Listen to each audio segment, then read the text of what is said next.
ზუსტად 100 წლის წინათ, 1912 წლის ზაფხულში, დიდმა ქართველმა პოეტმა აკაკი წერეთელმა თანმხლებ პირებთან ერთად იმოგზაურა რაჭა-ლეჩხუმში, რითაც დასაბამი დაუდო ადგილობრივ ტურიზმს. მართალი მოგზაურობის მიზანი სხვა იყო. ხალხს უნდოდა სიყვარული და პატივისცემა დაედასტურებინა დიდი მგოსნისთვის და აკაკიმ მათ ნატრა აუხდინა, რაც რაჭველებისა და ლეჩხუმელებისათვის საერთო სახალხო დღესასწაულად იქცა. ეს ტრიუმფალური მოგზაურობა შემოგვინახა ქართული კინემატოგრაფიის პატრიარქის ვასილ ამაშუკელის დოკუმენტურმა ფილმმა აკაკის მოგზაურობა რაჭა-ლეჩხუმში. სათიურ მერე ზურმსტო სული ჩამდგმელო მხარეო შენი ვარ შენთვის მოგდები შენზე მგლოვიარეო ნოსკრას გამზირა ნურსოთალ ზეკალთა დამაფარეო და რომ მოგდები გახსომდე ზანდერდი დაიბარეო დედაშვილობამ ბერსახო შენს მიწას მებარეო სათიურს მერე ზურმსტო შემოწმებო. ნაწილობრივ ამ ფაქტმაც განაპირობა, რომ ფილმების სერიალი არის ასეთი ქვეყანა მას საქართველო ჰქვია, რომლის მიზანით საქართველოს სხვადასხვა მხარეთა ტურისტული პოტენციალის გამომზეურებაა რაჭა-ლეჩხუმ ქვემო სვანეთის რეგიონით დაგვეწყო.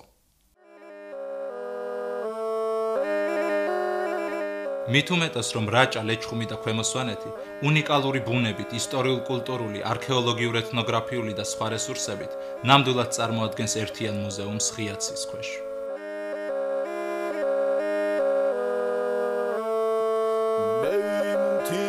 ჩამოვედი სადაც ჯიხვების ჯოგია ქვეყანას შემოვიარე რაჭას ვერც ერთი ჟობია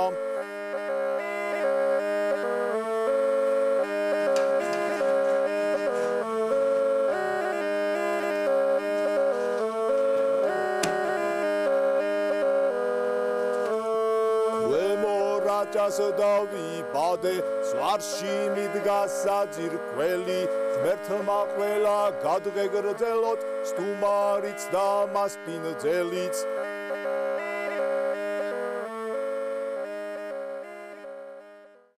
ჩვენს მხარეს უნიკალური შესაძლებლობები გააჩნია მარტო შაორისა და ნიკორწმინდის ხსენება რა დღირს მარტო უწერისა და შოვის ხსენება რა დღირს და ასეთივე შესაძლებლობები აქვს როგორც ლეჩხუმს, ისე ქვემო სვანეთს. განსაკუთრებით მინდა ხაზი გაუსვა, რომ რაჭაში არის ყურძნის უნიკალური ჯიშები. ეს არის ალექსანდრიული და მუჯურეთული, რომლისგანაც მზადდება ხვანჭკარა, საქვეყნოდ ცნობილი ღვინო და ასევე წულუკიძის თეთრა და ცოლიკაურისაგან მზადდება რაჭული თეთრა. ამ ღვინოების რამდენიმე მოდიფიკაცია არის კიდევ რაჭაში და ეს ყველა ღვინო გამოირჩევა უნიკალური თვისებებით. გარდა ამისა, კულტურის ძეგლები, რომელიც ჩვენს მხარეში 400-მდეა დაფიქსირებული, რომელიც ტურისტებისთვის მისაზიდი მხარე იქნება.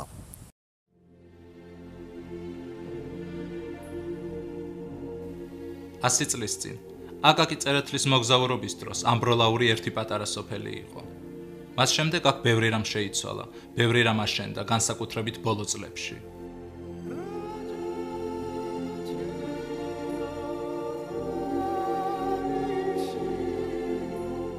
გამართული გზებით, საზოგადოებრივი ტრანსპორტის მაღალი ხარისხით, ვაჭრობისა და საყოფაცხოვრებო ობიექტებით, დასვენებისა და კულტურული მოღვაწეობის სკერებით, მწვანეში ჩაფლული კოპწია კარმიდამოებით დღეს ამბროლაური თანამედროვე ტიპის პატარა, მაგრამ ლამაზ ქალაქად იქცა. მართლაც ქვეყნაც ხვასად არის. ამბროლაურის ახალი სასტუმრო მაღალმთიანი რეგიონისათვის ერთ-ერთი საუკეთესოა, როგორც არქიტექტურული, ასევე საცხოვრებელი პირობების თვალსაზრისით. იმდელოს დამაჭამავს, დაგვეულას ადიდებულს, შევსვავ როგორც ვაჭარა, შევსვავ როგორც საჭიდაო დარბაზით სრულიად ახალია და კარგად ერწყმის გარემოს. მოდით შიგნით შევიხედოთ და ვიკითხოთ. ჰეი, ვინ მოდის მანდ მომავლიდან?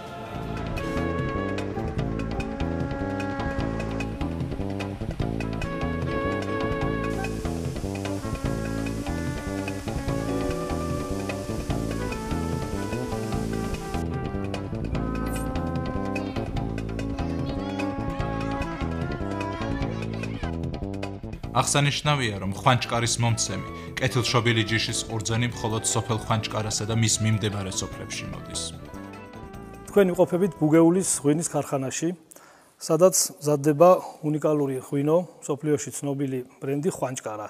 ხვანჭკარა ითვლის საუკუნენახევრიან ისტორიას. მისი ისტორია იწყება ყიფიანის ღვინიდან, რომელსაც აწარმოებდა თავადი ყიფიანი და გახონდა როგორც საქართველოს, ასევე უცხოეთის ბაზრებზე. პირველი გრან-პრი ოქროს медаლი მან მოიპოვა ბელგიაში, ქალაქ ოსტენდეში. და ამის შემდეგ იწყება მისი ცნობადობა როგორც საქართველოში, ისევე მის ფარგლებს გარეთაც. და ზუსტად ეს არის სავიზიტო ბარათი რაჭისა და იმ ტურისტებისთვის, რომელიც მრავლად არიან როგორც საქართველოში, ასევე რაჭაშიც დაინტერესებული აი ამ ბრენდით. ასე რომ აი ეს ღვინო, რომელიც ხასიათდება თავისი უნიკალური თვისებებით, არომატით, მზადდება იმ ჯიშებისაგან, რომელიც მხოლოდ რაჭაში მოდის, ალექსანდრეულის და მუჯურეთულის ჯიშებისაგან, რომლებიც ისტორიულად რაჭის კუთვნილებაა. რაჭა-ლეჩხუმისა და ქვემო სვანეთის რეგიონის უნიკალურობას და თვითმყოფადობას განაპირობებს მისი გეოგრაფიული მდებარეობა, მრავალფეროვანი ფლორა და ფაუნა. მრავალი სახეობის მინერალური წყლები, კურორტები და საკურორტო ადგილები, ულამაზესი ტბები და წყალსაცავები. ჩვენ ვიმყოფებით შაორის წყალსაცავთან, რომელიც მდებარეობს ამბროლაურის მუნიციპალიტეტის სოფელ ნიკორწმინდასთან. იგი ერთ-ერთი ულამაზესი ადგილია მთელ საქართველოში. შაორის წყალსაცავს თავისი ადგილმდებარეობით და ბუნებრივი პირობებით ყველა შესაძლებლობა გააჩნია იმისთვის, რომ განავითაროს ტურიზმის თითქმის ყველა სახეობა.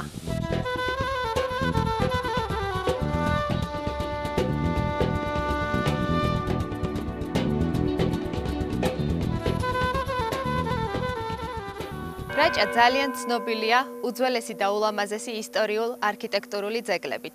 ამის ერთ-ერთი ნათელი მაგალითია ნიკორწმინდის ტაძარი, რომელიც მე-11 საუკუნეშია აგებული. ნიკორწმინდა გამოირჩევა მრავალფეროვანი და ულამაზესი ჩუქურთმებით. აღსანიშნავია ისიც, რომ ტაძარს თავისი არსებობის მანძილზე ცვლილებები თითქმის არ განუცდია.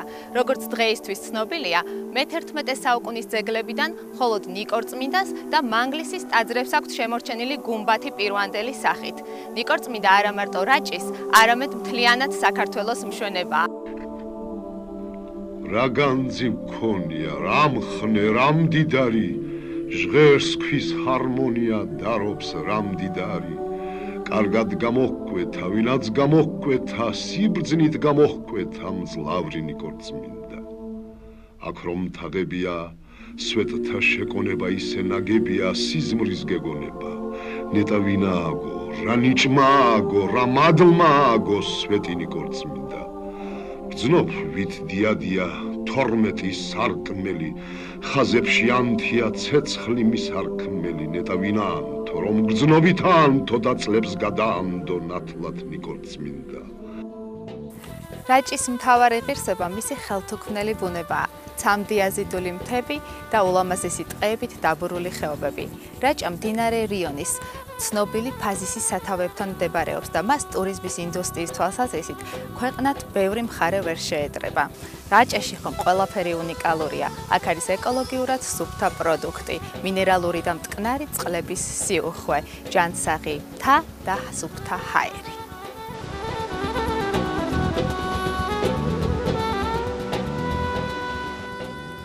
რაჭის ყველა სოფელს აქვს ეკლესია, რომელთა უმეტესობა მე-9-მე-10 საუკუნეებისაა. მრავალი ეკლესია აშენდა გვიანდელ შუა საუკუნეებშიც. გვიანდელი ძეგლებიდან განსაკუთრებით გამოირჩევა ბარაკონის ღვთისმშობლის მიძინების სახელობის გუმბათოვანი ეკლესია, რომელიც როსტომ რაჭის ერისთავმა 1753 წელს ააგო. ბარაკონი ამბროლაურში, სოფელ წესთან, რიონის ულამაზეს ხეობაში მდებარეობს. იგი ყელმოღერებული თეთრი გედივით დგას ერისთავთან ნასახლარზე და ამ ისტორიულ გარემოს კიდევ უფრო მეტ მომხიბვლელობას ანიჭებს. ბარაკონზე მოსალოცად მოდიან არა მარტო რაჭის სოფლებიდან, არამედ საქართველოს ძალიან ბევრი კუთხიდან. ამჟამად ბარაკონზე ღვთისმსახურებას ეწევა მამა დავით გეგეშიძე.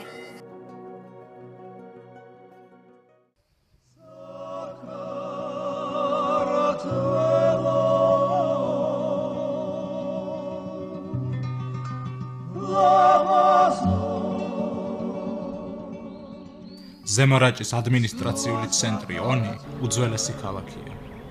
ქალაქის ეკონომიკური მნიშვნელობა გვიან შუა საუკუნეებში კიდევ უფრო გაიზარდა. ვინაიდან აქ თავს იყრიდა ჩრდილოეთ კავკასიიდან, ქართლიდან, იმერეთიდან და ქვემორაჭიდან მომავალი გზები. სადაც გზებია მომსვლელი მოვა. აუცილებლად გაიხსნება მამისონის უღელტეხილი და ცხინვალზე გამავალი გზა.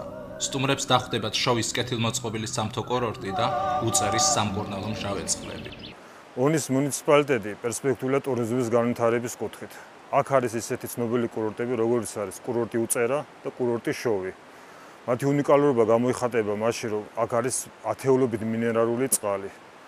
ეს მინერალური წყალი არის როგორც ბალნეოლოგიური, ისე სამკურნალო თვისებებით. კურორტი უწერას და კურორტი შოვით ჩაფლული არის მისი უნიკალურობა გამოიხატება მაშინ, რომ ჩაფლული არის გარშემო წიწვოვან ტყეებში, რომელიც ანიჭებს მას უნიკალურ თვისებას. სტუმრების რაოდენობა ყოველწლიურად მატულობს. იმ თვისებების და გამომდინარე, რაც გააჩნია კურორტ უწერას და კურორტ შოვს. ონში აკაკი წერეთელს 300 კაციანი სუფრა გაუშალეს, ხოლო ადგილობრივმა ებრაელებმა მგოსანს ტორტი მიართვეს, რომელზეც ჩანგი, სამელნე და კალამი იყო გამოსახული. ებრაელებმა, რომლებაც კარგად იციან საკუთარი კულტურის ფასი, ასევე კარგად იციან სხვათა კულტურის ჯეროვანი პატივისცემა. ეს ულამაზესი სინაგოგაც ორი ერის, ებრაელებისა და ქართველების კულტურათა გულწრფელ დიალოგზე მეტყველებს.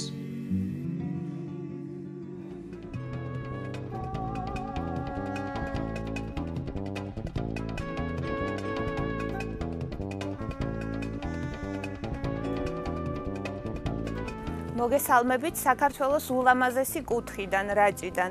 გეპატიჟებით დასასვენებლად რაჭაში. თქვენ აქ გელოდებათ ორი თანამედროვე სტანდარტების სასტუმრო, ერთი ქალაქ ამბროლაურში სასტუმრო სილოვანი, ერთი ქალაქ ონში სასტუმრო ორიონი და ათეულობით სასტუმრო სახლი.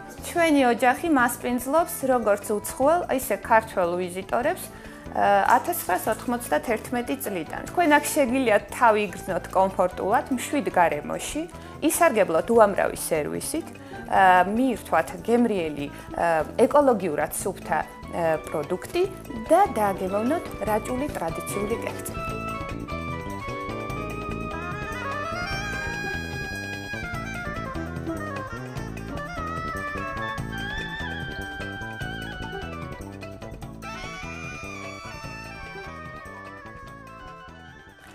ამჟამად ვიმყოფებით კურორტ შოვში, რომელიც მდებარეობს ზემო რაჭაში ზღვის დონიდან დაახლოებით 1800 მეტრზე.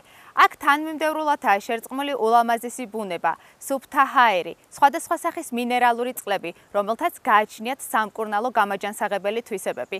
შოვში ამჟამად ფუნქციონირებს ტურბაზა და კერძო საოჯახო კოტეჯები, რომლებშიც თქვენ შეგიძლიათ მიიღოთ თანამედროვე მომსახურება და ეკოლოგიურად სუფთა პროდუქტი. რაჭა ულამაზესი და უმშვენიერესი მხარეა მთელს საქართველოში, ასე რომ ჩვენ წლის ნებისმიერ სეზონზე სიამოვნებით გელით. მობრძანდით რაჭაში. რაჭა-ლეჩხუმისა და ქვემო სვანეთის რეგიონი ყოველთვის იყო და ეხლაც არის უაღრესად საინტერესო და პერსპექტიული რეგიონი ქართული ტურიზმის განვითარებისთვის. მას თავისი მდებარეობით, ბუნებრივი პირობებით და რეკრეაციული რესურსებით ყველა პირობა გააჩნია იმისთვის, რომ განავითაროს ტურიზმის თითქმის ყველა სახეობა. მათ შორის აგრო, ეკოლოგიური, რეკრეაციული ტურიზმი და მასთან დაკავშირებული კონკრეტული მიმართულებები, სამთო, სამონადირეო, სათავგადასავლო, საოჯახო, სამეთევზეო და სხვა. რეგიონს აქვს იმის შესაძლებლობა, რომ განავითაროს არა მხოლოდ ზაფხულის, არამედ ზამთრის ტურიზმიც და შესაბამისად დამსვენებელს უმასპინძლოს წლის ნებისმიერ სეზონზე.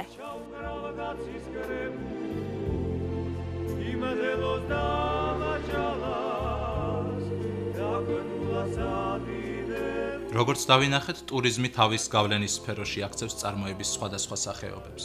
ვითარდება სოფლის მეურნეობა, ვაჭრობა, საყოფაცხოვრებო მომსახურეობა, საზოგადოებრივი ტრანსპორტი და საგზაო ინფრასტრუქტურა. ხორციელდება საბანკო სექტორის, დასასვენებელი ადგილების, კულტურული ობიექტების და სასტუმროების მოდერნიზაცია და განვითარება, რის შედეგადაც იზრდება საქმიანი აქტივობა, უმჯობესდება ცხოვრების ხარისხი. რაჭა-ლეჩხუმში აკაკი წერეთლის მოგზაურობის ბოლო პუნქტი ლაილაში იყო, სადაც პოეტმა მადლობა გადაუხადა მასპინძლებს და თავისი გამოსვლა მოკლე ექსპრომტით დაამთავრა. ღმერთო რა ვნახე, სასიზმრო და საარაკო მხარეა, თუ თვით ედემი არ არის, ედემის შესადარია.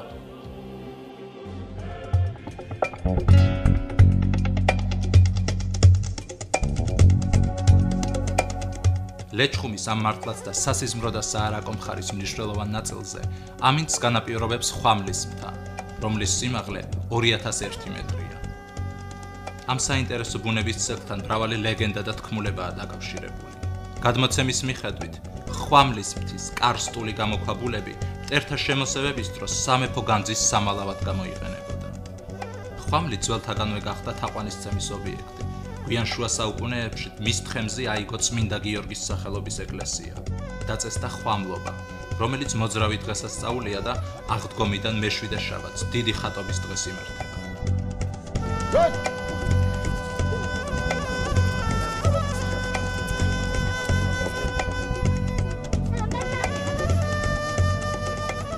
ხვამლობის დღესასწაულზე მოდიოდნენ და დღესაც ყოველი მხრიდან მოდიან მომლოცველები შესაწირით.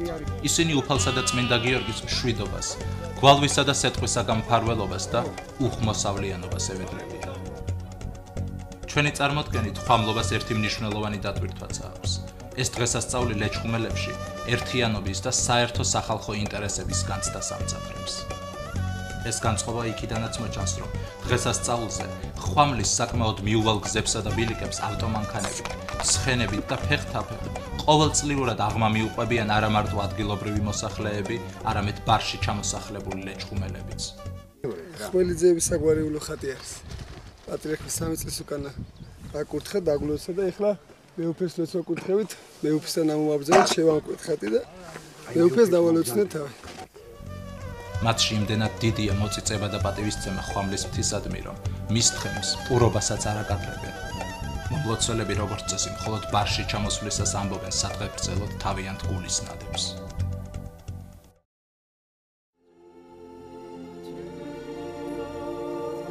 ისტორიულ ლეჩხუმს ბიზანტიერების სკვიმნიის სახელწოდებით მოიხსენიებდნენ, რაც სათევზაო ადგილს ნიშნავს. მისი შესაბამისი სიტყვა ლეჩხუმი პირველად გამოყენებული იქნა მე-15 საუკუნეში. ახალი წელთაღრიცხვით მე-5 საუკუნიდან ლეჩხუმს უკვე თაგვერი ეწოდება. მე-8 საუკუნის ბოლოს რაჭა და ლეჩხუმი ერთსაერისთავად ჩამოყალიბდა. მას შემდეგ ლეჩხუმის საზღვრები ხშირად იცვლებოდა. გასული საუკუნიდან მხარე ერთ ადმინისტრაციულ ერთეულად ჩამოყალიბდა, რომელსაც ცაგერის რაიონი ეწოდა.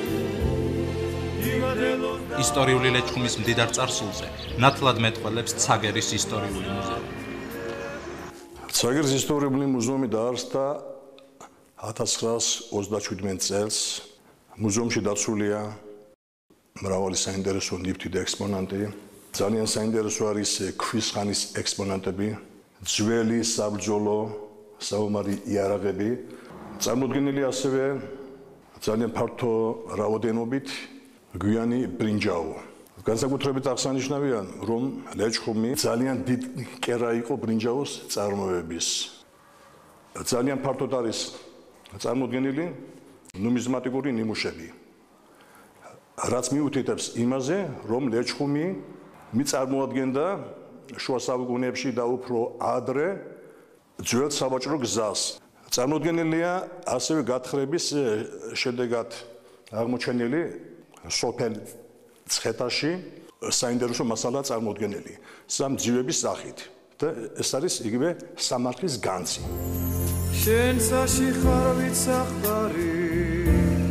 ლეჩხუმი მიწის ზედა ძეგლებითაც მდიდარი მხარეა. ამ პატარა ტერიტორიაზე ანტიკური და ადრე ფეოდალური ხანის მრავალი ციხესიმაგრეა თავმოყრილი. ამათგან 5 მურის ციხე, ორბელის ციხე, გვესოს ციხე, ზუბის ციხე და ისუნდერის ციხე იმდენად გრანდიოზულია, რომ თითო ვრცელი ქვეყნის თავციტადელადაც გამოდგება. აქ დაცულია 70-ზე მეტი ეკლესია და მონასტერი. არის მოსაზრება, რომ გვესოს კომპლექსი ოდესღაც საეპისკოპოსო რეზიდენცია უნდა ყოფილიყო. ანტიკურ ხანაში კარგად ცნობილი ლეჩხუმი ქრისტიანულ ხანაშიც დიდების შარავანდედით იმოსება. მე-7 საუკუნეში აქ სამუდამო განსასვენებელი ჰპოვა ქრისტიანულ სამყაროში აღიარებულმა წმინდანმა, დიოფიზიტური მოძღვრებისათვის თავდადებულმა მებრძოლმა მაქსიმე აღფსარებელმა. მე-7 საუკუნეში წმინდა მაქსიმე აღფსარებლის საფლავზე აიგო ბაზილიკა და დაფუძნდა მონასტერი, რომელიც დღესაც მოქმედია. ამჟამად ლეჩხუმი და ქვემო სვანეთი ერთი ცაგერ-ლენტეხის ეპარქიაში გაერთიანება. ეს კი ეპარქიის თანამედროვე სტილში აგებული რეზიდენციაა. რაჭის, სამეგრელოს, სვანეთის, იმერეთის რაიონებში ტურისტულ რეკრეაციულ მეურნეობამ ფეხი აიდგა. აი ამ დასახელებულ პროვინციებს შორის მდებარეობს ლეჩხუმი. მის მცირე ტერიტორიაზე თითქმის ყოველ ნაბიჯზე გააჩნია ბუნებისაგან ნაბოძები განსხვავებული ულამაზესი პეიზაჟები, თავისი ველური ბუნებით. აქვეა დიდი ისტორიული წარსულის მქონე და საოცარი ლეგენდებით მოცული საქვეყნო ცნობილი ხვამლის მასივი. სანახაობრივად მეტად საინტერესო ტვიშის, ორპირის, მურის, ღვირიშსა და საერწყელას კანიონური ხეობები, ჩანჩხერები, კარსტული ფორმები, მუქწიწვოვანი ჯიშის ტყეებით დაფარული მთის კლიმატური საკურორტო ადგილები, სანიმუშო მინერალური სამკურნალო წყლები, ისტორიულ-არქიტექტურული ძეგლები, ეკლესია, მონასტრები და ციხე-კოშკები. საქართველოში ერთ-ერთი უნიკალური ნაგებობა ლაჯანუხესის კომპლექსი. იქ ქმნება ნამახვან ტვიშის ჰესების კასკადი, რომელთა მშენებლობა მალე დაიწყება.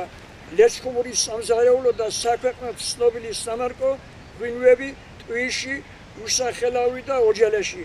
პლუს ლეჩხუმურის სტუმართმოყვარეობა და სხვა.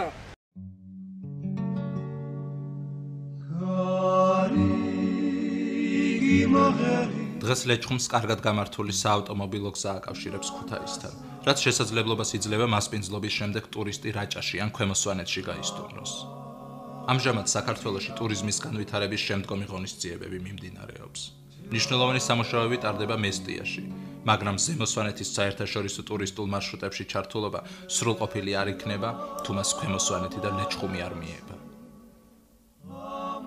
ცნობილია, რომ ექსკურსია, რომელი გზითაც შედის დასათვალიერებელ ობიექტზე, თუ ეს შესაძლებელია, უკან იმავე გზით არ უნდა დაბრუნდეს. გასული საუკუნის ბოლოს ტურიზმის განვითარებისათვის ერთი მეტად საინტერესო პროექტი შემუშავდა. ეს იყო ქუთაისიდან ხვამლის მასივამდე საბაგირო გზის მშენებლობა. სამწუხაროდ პროექტი არ განხორციელდა. როდესაც ვიცით, თუ რა მრავალმხრივი მნიშვნელობა აქვს ხვამლის მასივს, დასავლეთ საქართველოში ტურიზმის განვითარებისათვის, ალბათ აუცილებელია აღნიშნულ პროექტზე ფიქრი განვაახლოთ. ინვესტიციის მოზიდვის შემთხვევაში შეიქმნება უამრავი სამუშაო ადგილი, რაც ხელშეუწყობს ახალგაზრდების დასაქმებას, მათ ადგილზე დამაგრებას, რაც ლეჩხუმის, როგორც ისტორიული კუთხის აღორძინებას ნიშნავს.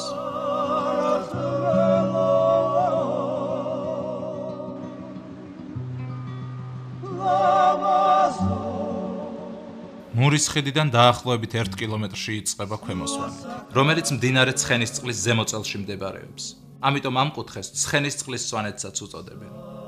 ქვემო სვანეთი თანამედროვე ადმინისტრაციული დაყოფით წარმოადგენს ლენტეხის მუნიციპალიტეტს, რომელშიც შედის ერთი დაბა, ლენტეხი და 56 სოფელი. ქვემო სვანეთის ადმინისტრაციული ცენტრი ლენტეხი პატარა და კოხტა დაბაა, კარგად განვითარებული ინფრასტრუქტურით.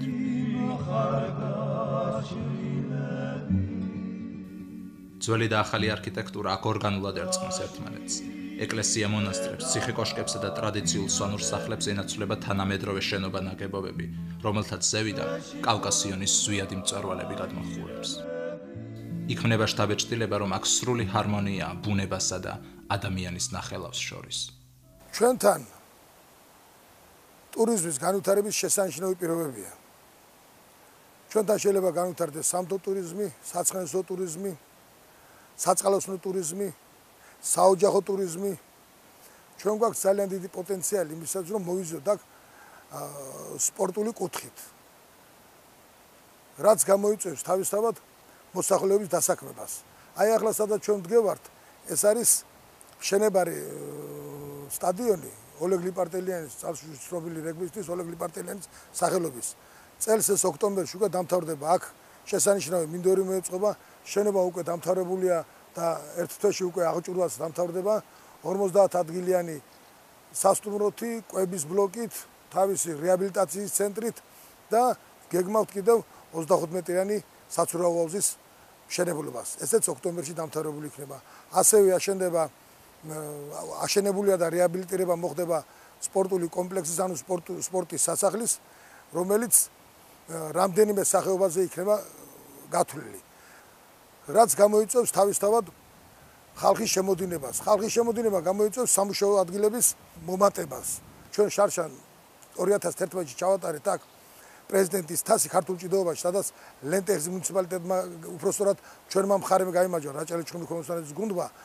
ჩვენთან არსებობს ძალიან დიდი პოტენციალი ალპინიზმის განვითარების. ყოფილი საბჭოთა კავშირის დროს ჩვენთან ამიერ კავკასიაში ორი ალპინისტური ბანაკი იყო, ისიც ჩვენთან იყო ლენტეხში. აილამა და ზესხო. აილამა დღესდღეობით არ არსებობს, მაგრამ შესანიშნავ მდგომარეობაშია ალპინისტური ბანაკი ზესხო, რომელიც პერიოდულად უკვე იწყებს ნელ-ნელა აღორძინებას. შარშან წინ ყავდა უცხოელებიც ძალიან დაინტერესდა უკრაინის მხარე ჩვენი ამ მთის ალპინიზმის ბაზით და წელს აპირებენ შემოსვლას 80-90 კაცი აპირებს მოსვლას უკრაინიდან. ეს ჩვენთვის ძალიან დიდი საქმეა და მე მწამს რომ ამ გზას გამოუყობა მე ათასობით ტურისტი, რომელიც ლენტეხის აღორძინებას გამოიწვევს როგორც ტურისტული, ასევე საყოფაცრო მომენტი. ჩვენთან ძალიან ბევრი ხალხი გაედინება და როცა თვითონ ადგილზე შემოვა ფულის დამხარჯველი, მე მგონია ეს ხალხი ვინც წასულია დაბრუნდება.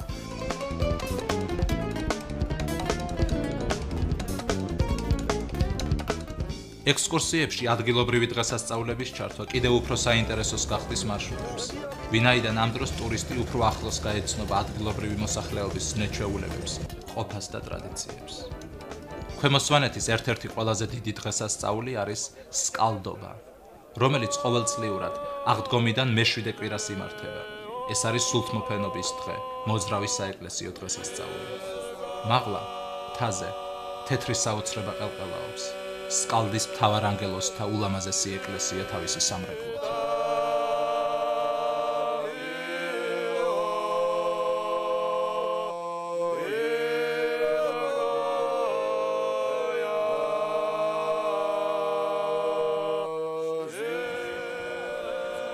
ეკლესიის წინ კარგად მოსწორებულ პატარა ტაფობზე გაშლილ მაგიდებს სღაპრევიდან გადმოსული გმირები ვითუსხედან სვანები. ისინი ღმერთს, მშვიდობას, ბარაქას და ქვეყნის კეთილდღეობას შესთხოვენ. გაუმარჯოს სვანეთს, სადაც ამჟამად იმყოფებით. ამის ძალა მოგწეს ყველას, ვინც აქ მოვიდა, გმირები, თბილისი, საიდანაც არ უნდა იყოს, ყველას გაატანოს თავის ძალა. თასად და ბარ საქართველოს გაუმარჯოს ყველას. ამენ. ამენ.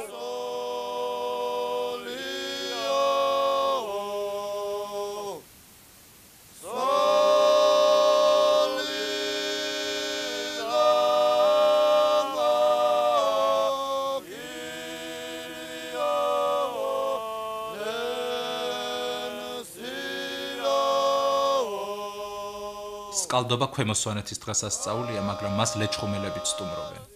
ამას ხელს უწყობს ცაგერსა და ლენტეხს შორის კარგად გამართული საავტომობილო გზა. რომ აღსრულდებოდეს უძველესი დროიდან დღემდე, სვანებისათვის ნანატრის ზემო და ქვემო სვანეთის შემაერთებელი ნორმალური საავტომობილო გზა, სკალდობის დღესასწაულს ზემო სვანეთის მოსახლეობაც იზეიმებდა. ამ მხარეში უკვე განხორციელებული და დაგეგმილი ტურისტული და ინფრასტრუქტურული პროექტები კი აუცილებლად დაუდებს დასაბამს რაჭა-ლეჩხუმსა და ქვემო სვანეთში ტურიზმის ინდუსტრიას.